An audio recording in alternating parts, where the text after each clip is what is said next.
Hay un estudio que, aunque se publicó en el año 2011, queremos conocer su evolución y nos ha preocupado. Víctimas mortales de incendio. Analizaban variables que no habían sido consideradas hasta al principio de la década pasada, y era el tamaño de las ciudades en que ocurren más muertes por incendio y por explosión. Y para ello hemos llamado a un experto en arquitectura, que además también es experto y asesora a muchos cuerpos de bomberos sobre estos aspectos a la hora de trabajar con la arquitectura en un edificio a la hora de apagar un incendio. Él se llama Gregorio García López de la Osa y, como les digo, es, aparte de ser un eminente profesor, está doctorado en ello y es profesor también en concreto de los bomberos, de muchos cuerpos de bomberos. Goyo, muy buenas. Muy buenas tardes, Guillermo. A ver, este estudio está hecho en el año 2011. Ya me decías el otro día que hay que matizarlo un poquito, pero en resumen veía yo las gráficas, muertos por millón según el tamaño de la ciudad. Poblaciones de menos de 500 habitantes eran 2,1 y de 1.000 a 5.000 habitantes 6,2, y luego las mayores ciudades tenían mucho más promedio. Primero, vayamos la tendencia. ¿La tendencia ha sido a ascender el peligro o a descender? A descender. La tendencia ahora mismo, con los datos, la diferencia entre los muertos por millón en una población de menos de 1.000 con respecto a una de más de 500.000 estaría más en el 1,5, en la relación 1,5 que en más del doble que figura ahí, ¿no? Cada vez hacemos mejor las cosas, ¿no? En general. Vale, eso significaría, por tanto, que están muriendo menos personas. Estábamos hablando de 11 muertos por millón, lo cual significaría que en una gran ciudad de 2 millones de personas serían 22 muertos al año, pero en una pequeña localidad estaríamos hablando de prácticamente un muerto en la década, un fallecido en la década, ¿no? Más o menos. Bueno, en realidad en el año 2021 fallecieron 13 personas en toda España en municipios de menos de 1.000 personas, ¿no? Por incendio, eso. Es por incendio, sí, por incendio en vivienda, ¿no? Que se reduce, porque esa estadística que tienes tú ahí puesta, pues eran 18 o 19, sí. Entonces vemos que se va reduciendo, pero bueno, siguen siendo 13 personas que es importante, ¿no? Decir, teniendo a ti que eres doctor extiende la iglesia, a mí me pasan los datos, los veo y me parece muy razonable, pero me pongo a pensar, vale, ¿las víctimas de incendios son siempre por la impericia de los trabajadores que han ido a salvarles, o la propia impericia nuestra, que cuando vemos un incendio en casa no sabemos o no nos acordamos de las normas de cómo salir, agachados y todo eso?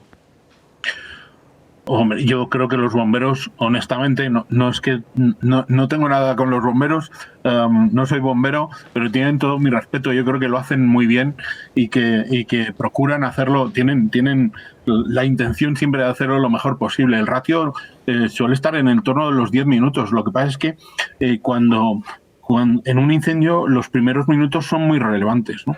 Fíjate que, por ejemplo, el 90 y pico por ciento, 90 y pico, hablamos de un 98% de las víctimas, lo hace por inhalación de humos. La producción de CO que se genera en cuanto empieza a haber una combustión es un veneno terrible, nos deja completamente inermes, y si estás dormido, pues nunca llegas a despertarte. Luego aparece a lo mejor el cuerpo quemado y tal, pero en realidad una parte importantísima de las víctimas pues se refiere al humo, ¿no? A la aspiración del humo. El monóxido te intoxica, te vas quedando dormido y al final pues pierdes la vida, ¿no? Con una cosa tan simple como instalar un detector de humos, claro, una parte enorme de estas muertes se evitaría, porque la gente se despertaría con la alarma del detector de humos, ¿no? Bien, estamos hablando de municipios. En municipios pequeños hablan de riesgo grande. Claro, municipios pequeños en los que la gente se acostumbra a calentarse pues con pellet o con chimeneas, ahí ese humo lo notas todo el día. Y entonces es difícil detectar que ese humo es de un incendio o es simplemente de la chimenea, ¿no? En ese salón, claro. Bueno, una chimenea bien hecha y por supuesto una caldera de pellets, la chimenea puede revocar cuando hay aire y tal. La caldera de pellets no debería de expulsar ningún humo al exterior, ¿no? Pero sí, es verdad que la chimenea podría, pero se puede poner en algún otro lugar de la casa en la que no esté la chimenea, ¿no? Que efectivamente no dé a confusión con un revocado de una chimenea, ¿no?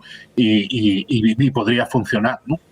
Estamos comparativos con otros países, ya sé que igual ese dato ahora mismo no lo tenemos, pero la cantidad de fallecidos y de incidentes o de heridos en un incendio en una vivienda habitualmente o en un edificio, ¿es parecido a otros países de Europa? ¿Estamos mejor o estamos peor? No, es muy parecido. Si algo tiene la tecnología es que nos iguala a todos, ¿no? Hay diferencias con cómo están hechos los edificios, con la antigüedad del edificio, con los materiales que se utilizan. Hay muchas diferencias dentro de una misma población con cómo somos de ordenados o cuidadosos, o si tenemos materiales, combustibles cerca de elementos que podrían generar ese origen de la combustión, ¿no? Pues hay cosas que tienen más que ver con cómo vivimos que con la población, la cultura o las tradiciones, ¿no? Eso tiene menos que ver, ¿no? Fíjate que la mayor parte de los incendios comienzan por cuestiones eléctricas, ¿no? Sí. Esto que tenemos los aparatitos permanentemente encendidos y que lo apagamos, pero sin embargo está el pilotito encendido y tal, eso quiere decir que el circuito primario sigue recibiendo electricidad y ahí se pueden producir muchos problemas. Más todos los que estamos aumentando con los cargadores y las baterías actuales que se están revelando como algo con lo que tendríamos que tener más cuidado del que tenemos ahora mismo. Eso es verdad, sobrecargamos mucho a veces unas petacas de enchufe que las compramos las más baratas y a veces no es lo que te toca, y lo que dices tú, siempre es mejor tener una regleta que apaguemos y que no tengamos encendidas varias luces cargando constantemente, porque cuando apagas la regleta al enchufe no le reclama más energía, con lo cual ahí se ha cortado la generación de energía adentro de la casa, ¿no? Correcto. En el momento que pagas El problema de las regletas fundamentalmente es que en la regleta enchufamos otra regleta y en esa otra regleta, Claro, y al final estás demandando por un cable que está pensado para una tensión determinada, estás demandando una mucho mayor y al final pues un efecto secundario de la circulación de la electricidad es la temperatura. Si haces que pase más, pues sube más la temperatura y al final se produce el problema eléctrico, ¿no? Se funde en algún sitio, en algún punto, y empieza la llama y a partir de ahí el incendio. Edificios clásicos, antiguos, tradicionales, públicos incluso. Bueno, me hablabas el otro día de esa experiencia que tuvo uno de los bomberos en la Catedral de Francia, Notre Dame, cuando entró y vio un crucifijo de lejos, en medio de las llamas y el humo, le reflejó, y en ese momento una persona que es agnóstica o atea, en fin, que no cree en nada, sintió algo y sintió que necesitaba salvar todos los elementos que pudiera, cristianos, católicos, y los sacó. Sin necesidad de llegar a ver esa luz, tú has estado asesorando a cuerpos de bomberos de cómo trabajar en sitios donde hay arte, ¿no? Sí, recientemente hicimos un curso buscando un poco incrementar la formación cuando hay patrimonio a proteger, que no es lo mismo que cuando no lo hay, ¿no? Es decir, la actuación de bomberos regular es aplicar agua cuando se puede, porque ellos saben cuando, en ocasiones, que el agua no se debe aplicar, ¿no? Pero en general el agua funciona muy bien en muchísimos incendios. Pero cuando hay patrimonio protegido, pues tú no le puedes echar agua, ¿no? Y entonces hay una serie de estrategias que se están desarrollando ahora mismo y productos que ayudan a una mejor extinción asociados con el agua o no, y que mejoran muchísimo la extinción, que además de extinguir protege a los elementos artísticos que merecen ser salvados porque son únicos, porque tienen una importancia histórica, artística relevante, ¿no? Esto siempre teniendo en cuenta que la primera misión es siempre salvar a las personas, ¿no? Esto es el primer objetivo. Primero las personas, luego las obras de arte. Y luego, claro, ese producto que dices que llevan, lo tienen que tener preparado por si en la emergencia, imagínense, sale un volque de pisos o sale una emergencia en un edificio del siglo XII. ¿Eso lo llevan los bomberos encima o está puesto en los edificios, de alguna manera como los extintores de antes? A ver, los extintores tienen que estar allí, las mantas ignífugas para proteger elementos que no se pueden sacar, que hay muchos que tienen un tal tamaño que es imposible sacarlo, pues tienen que estar en el edificio. Es decir, hay una labor de prevención muy importante que tiene que estar hecha anteriormente, ¿no?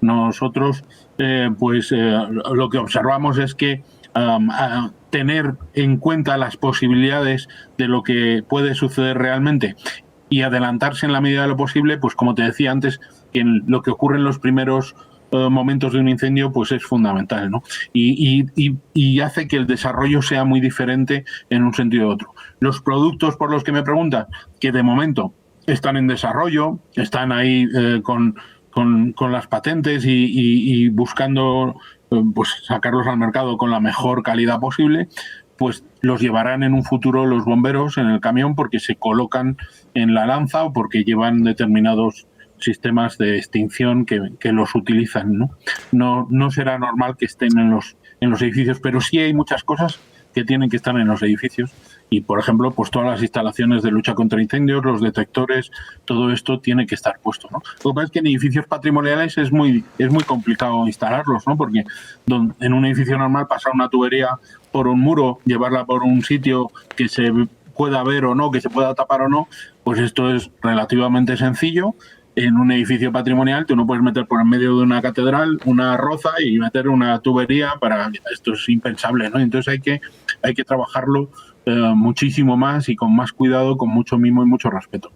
Bien, los bomberos cuando vais a estas clases, estas charlas, ¿cómo se toman estas prácticas? ¿Hay alguna curiosidad que veas en ellos, ¿no? Es decir, tengo que escoger entre dos obras de arte, ¿cuál elijo? No sé, ¿hay alguna pregunta de estas que se te queda a ti y digas, mira, ves, pues para eso valen estas prácticas que hacemos? Bueno, ahí hay una labor de los técnicos de patrimonio que es fundamental, que es haber hecho previamente una categorización de los bienes y haber establecido cuál debe sacarse antes que qué prioridades existen, cuál se puede sacar y cuál no se puede sacar por tamaño, por peso, por muchas cosas, ¿no? Y esa es una labor de los técnicos de patrimonio que la hacen y la hacen muy bien. Y tenemos grandes ejemplos en España, ¿no? Tenemos un país que está lleno de arte y tenemos... Siempre todo el mundo se queja de los recursos, ¿no? Claro, cuanto más recursos tengamos, mejor podemos hacer las cosas, pero los recursos no son infinitos y también hay que exigirle a los políticos que los utilicen de la mejor manera posible y que los repartan con acuerdo a las cosas más importante, haciendo esa jerarquización, pero en patrimonio pues sí que tenemos muchas cosas que hacer. Con respecto a los bomberos, pues hombre, siempre existe una cierta resistencia al cambio, ¿no? Tú llevas toda la vida haciendo las cosas de una manera y llegan de repente a contártelo y siempre existe una pequeña resistencia al cambio, pero en general, en cuanto en el curso que te hablaba el otro día, pues en cuanto se vio un poco que aquello funcionaba y los resultados que se podían obtener, pues son los primeros en que si se permite hacer su trabajo mejor, pues encantados, ¿no? Y tal. Y esto siempre es una situación en evolución que se irá mejorando cada vez con mayores experiencias y aprendiendo sobre lo que sucede, ¿no? Que es lo que hace el ser humano en general. Ahora hablabas de que el dinero no es infinito y entiendo que es muchas veces mejor prevenir que curar. Veíamos antes imágenes del incendio en ese bloque de pisos en Valencia el año pasado, que fue tan dramático, que en muchos casos se achaca a la manera de crear la estructura, que a veces es muy bonita, pero puede no ser exactamente la necesaria para ciertos sitios o ciertos sucesos, ¿no?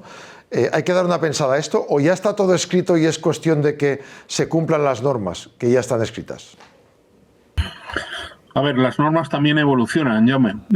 Nosotros vamos aprendiendo con lo que sucede y se van cambiando cosas. Y al contrario que los programas de ordenador, que te llega una actualización y le das un botón y se actualiza todo, pues los edificios no se pueden actualizar. Cumplen la normativa que tenían cuando se hicieron y ahora hay cosas que se pueden hacer mejor que ellos no la tienen actualizado, ¿no? Hay una labor ahí de ir actualizando los edificios a la normativa que claro, que no puedes obligar a hacerla porque la gente que está ahí dentro no puede, cada vez que una comunidad de propietarios, cada vez que cambie una normativa, invertir dinero en poner su edificio a la última porque no es posible, sencillamente, ¿no? Entonces, sí se va haciendo. En el momento que usted toca la fachada, porque va a hacer una obra, pues aprovechamos el momento para que la ponga usted a la punta de normativa, ¿no? Y eso se va haciendo, ¿no? Pero es verdad que hay muchos edificios que no cumplen la normativa actual porque se hicieron en otro momento histórico. Claro. Y hay una labor de ir cambiando cosas que verdaderamente son un riesgo y que se detectan y esto conviene cambiarlo y la gente se sensibiliza rápidamente. Además, por ejemplo, fíjate, con todo el asunto de los problemas con el fibrocemento, ¿no? El amianto, pues la gente tiene claro que, oye, esto en cuanto pueda lo quito y tal, que a veces no hace falta cambiarlo, ¿eh? Hay también una hipersensibilización, ¿no? Mientras no sea necesario, pues no hay que hacer determinados cambios. Pero sí es verdad que tenemos que ir mejorando y que lo vamos haciendo y que es una labor de que pase el tiempo y de ir aprendiendo sobre lo que va sucediendo. A veces, en los menos de los casos, pues efectivamente no se ha cumplido la normativa, se hizo por alguna cuestión reprochable sin duda, e incluso a veces no solo inmoral, sino completamente ilegal y penal, pero no es lo habitual. Lo habitual es que las circunstancias en el de Valencia, lo más importante, aparte de otras cosas, pero un viento sostenido de 60 kilómetros por hora Sí, claro. es una debacle para cualquier incendio, ¿no? Y bueno, hemos visto lo de California, hemos visto en incendios forestales últimamente lo que hace un viento sostenido importante que cambia radicalmente cómo se... Luego hay otros materiales que son legales, pero son combustibles y la norma los admite, Sí, sí. porque no tenemos materiales incombustibles para hacerlo todo, pues poco a poco se van eliminando, se van quitando y se van desarrollando nuevos. Desde luego. Goyo García López de la Osa, doctor, arquitecto, profesor de arquitectura y además amigo, muchas gracias por darnos todas estas claves. Un saludo.